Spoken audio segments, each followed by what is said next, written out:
Assalamualaikum warahmatullahi wabarakatuh. Innal hamdalillah nahmaduhu wa nasta'inuhu wa nastahdihi wa natubu ilaih wa na'udzu billahi min syururi anfusina wa min sayyiati a'malina may yahdihillahu fala mudhillalah wa may yudlil fala hadiyalah.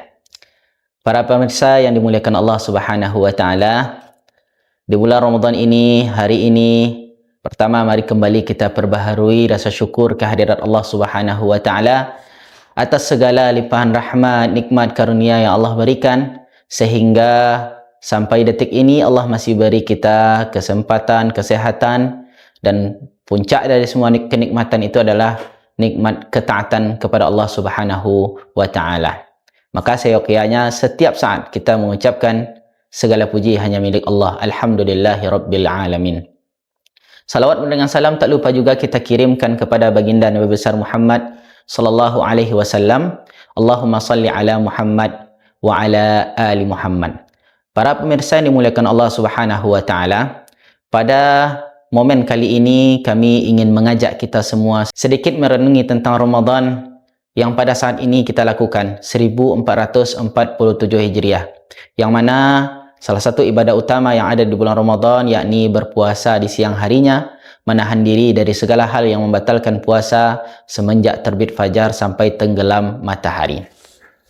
Para pemirsa yang dimuliakan Allah Subhanahu wa taala, kalau kita coba renungi bahwasannya puasa tidak hanya sekedar ibadah ritual tahunan saja, namun ada tujuan-tujuan, gol-gol yang ingin dicapai oleh Allah Subhanahu wa taala ketika mensyariatkannya kepada kita. Dalam ayat Quran surat Al-Baqarah ayat 183, Allah Subhanahu wa taala berfirman, "Ya ayyuhalladzina amanu kutiba alaikumusiyam kama kutiba alal ladzina min qablikum la'allakum tattaqun." Wahai orang-orang beriman, diwajibkan atas kalian berpuasa sebagaimana telah diwajibkan atas orang-orang yang ada sebelum kalian agar kalian bertakwa. La'allakum tattaqun. Para ulama tafsir menjelaskan makna la'alla di sini tidak agar, tapi pasti kalian bertakwa. Pasti kita akan menjadi orang bertakwa ketika kita bisa menunaikan ibadah puasa sebagaimana hakikatnya. Para pemirsa yang dimuliakan Allah Subhanahu wa taala, kalau kita lihat bahwasannya ibadah puasa ini ada nilai-nilai yang mesti kita terapkan. Dalam sebuah hadis, Nabi SAW pernah bersabda, yang mana hadis ini merupakan bentuk autokritik dari Nabi SAW terhadap sebagian masyarakat yang menjalankan ibadah puasa hanya sekedar menahan lapar dan dahaga saja. Mereka memahami bahawa puasa ya menahan lapar dan dahaga saja, padahal hakikatnya tidak demikian. Dalam sebuah hadis Nabi mengatakan, "Kam min sa'imin laisa lahu min siyamihi illa al-ju' wal 'atash." Betapa banyak orang yang berpuasa, dia tidak mendapatkan apa-apa dari puasanya melainkan lapar dan dahaga saja. Ketika Nabi mengucapkan hadis ini, ucapan ini, maka dari sana kita bisa memahami bahwasannya tujuan berpuasa tidak hanya sekedar menahan diri dari lapar dan dahaga saja. Kalau kita bisa menahan diri dari lapar dan dahaga dan segala hal yang membatalkan puasa dari terbit fajar sampai tenggelam matahari, maka secara fikih memang telah tertunaikan kewajiban kita. Tapi goalnya tidak itu, tujuannya tidak itu sebenarnya. Buktinya dari sabda Nabi SAW tadi. Goal dari puasa adalah bagaimana kita bisa menerapkan atau mengaplikasikan nilai-nilai puasa itu pada kehidupan kita sehari-hari. Dan puasa secara bahasa as-shaum, as-siyam artinya menahan diri dari segala hal-hal yang membatalkan puasa, sekaligus menahan diri dari segala hal-hal yang membatalkan pahala puasa. Maka membatalkan pahala puasa ini levelnya lebih tinggi dari hanya sekedar menahan diri dari segala hal yang membatalkan puasa itu sendiri. Atau kita ambil contoh lain, dalam sebuah hadis Nabi SAW, Nabi juga pernah bersabda, "Man lam yada' qawla zur wal 'amala bihi falaysa lillahi hajatun fi ay yada'a ta'amahu wa syarabahu." Barang siapa yang tidak bisa meninggalkan ucapan dusta, ucapan bohong, ucapan yang sia-sia, qawla zur, bahkan mengaplikasikannya atau mengerjakannya, maka kata Nabi SAW, "Falaysa lillahi hajah." Maka Allah tidak butuh fi ayyada'a ta'amahu wa syarabahu, dia meninggalkan makan dan minumnya. Lagi-lagi dari sini kita mendapati para pemirsa yang dimuliakan Allah Subhanahu wa taala bahwasannya tujuan puasa tidak hanya sekedar menahan diri dari lapar dan dahaga dan hal-hal yang membatalkan puasa, tapi bagaimana kita bisa menahan diri dari hal-hal yang dilarang oleh Allah Subhanahu wa taala dan menerapkan nilai-nilai puasa itu dalam kehidupan kita sehari-hari. Kita ambil contoh para pemirsa yang dimuliakan Allah Subhanahu wa taala. Dalam konteks keluarga, komunitas paling kecil dalam masyarakat kita yaitu keluarga. Ada ayah, ada ibu, dan ada anak-anak.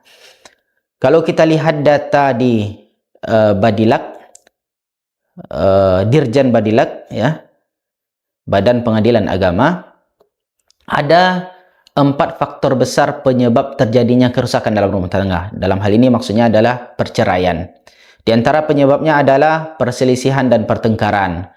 Kemudian penyebab lain ada faktor ekonomi yang sering dikambing hitamkan terjadinya perceraian. Kemudian ada faktor meninggalkan kediaman tempat tinggal. Kemudian ada faktor juga kekerasan dalam rumah tangga, faktor perceraian. Kalau kita coba lihat satu persatu, KDRT misalnya, kekerasan dalam rumah tangga. Penyebabnya apa? Penyebabnya nanti kita bisa tarik benang merahnya, bahwasannya KDRT terjadi karena ketidakmampuan anggota keluarga, baik itu ayah maupun ibu, baik itu suami maupun istri, tidak mampu untuk berpuasa dengan baik, yaitu menahan diri dari emosinya, menahan diri dari emosi sesaatnya. Itu sebabnya. Atau faktor ekonomi misalnya. Kenapa terjadi perceraian karena faktor ekonomi? Karena lagi-lagi tidak bisa berpuasa dengan baik, yaitu menerapkan nilai-nilai puasa, menahan diri dari perilaku-perilaku konsumtif, dari belanja-belanja yang di luar batas sewajarnya, atau belanja di luar kemampuan pribadinya. Atau faktor lain misalnya seperti yang info yang ada pada data Badilak Mahkamah Agung. Penyebab perceraian salah satunya juga adalah perzinahan. Na'udzubillah, kita berlindung kepada Allah Subhanahu wa taala. Kenapa terjadi perzinahan? Lagi-lagi karena tidak bisa berpuasa dengan baik, tidak bisa menerapkan nilai-nilai puasa, tidak bisa menahan diri dari nafsu syahwatnya. Maka para pemirsa yang dimuliakan Allah Subhanahu wa taala, tujuan kita berpuasa hakikatnya tidak hanya sekedar menahan diri dari lapar dan dahaga saja, tapi juga menahan diri dari segala hal yang dilarang oleh Allah Subhanahu wa taala. Yang halal saja bisa kita tahan di siang hari, maka yang makruh semestinya lebih bisa kita tahan. Bahkan lebih dari itu yang haram harusnya lebih mungkin untuk kita hindari dan kita jauhi. Para pemirsa yang dimuliakan Allah Subhanahu wa taala, contoh yang lain sedikit lagi misalnya, kenapa masih ada orang yang korupsi karena gajinya kecil? Tidak, bahkan sebagian mereka bergaji yang puluhan juta, bahkan ada yang ratusan juta, tapi masih tetap korupsi dan mereka juga berpuasa. Kenapa bisa terjadi demikian? Karena mereka memahami puasa hanya menahan diri dari lapar dan dahaga saja. Padahal makna puasa, tujuan puasa adalah menahan diri dari segala hal yang diharamkan oleh Allah Subhanahu wa taala. Kalau mereka bisa menerapkan nilai-nilai puasa, maka dia bisa menahan diri dari nafsu hartanya, dari syahwat hartanya. Kalau dia bisa aplikasikan itu, maka tidak mungkin dia jatuh pada perbuatan korupsi, baik yang disengaja ataupun yang tidak dia sengaja. Maka para pemirsa yang dimuliakan Allah Subhanahu wa taala, mayoritas kita sudah dewasa, mayoritas kita sudah beranjak dari usia anak-anak. Kalau anak-anak wajar standar puasanya ya menahan diri dari lapar dan dahaga. Dulu kita ingat ketika kita kecil-kecil, ketika kita bisa awal-awal kita berusia balik, ketika kita bisa berpuasa sampai matahari terbenam, itu sebuah prestasi ketika kita berhasil tidak makan dan minum. Namun di saat usia dewasa ini standar kita tidak itu lagi. Standar kita adalah naik level. Bagaimana kita bisa mengaplikasikan nilai-nilai puasa dalam kehidupan kita sehari-hari. Self-endurance, ketahanan diri kita. Bagaimana kita bisa menerapkan itu, menahan diri dari segala hal yang membatalkan pahala puasa.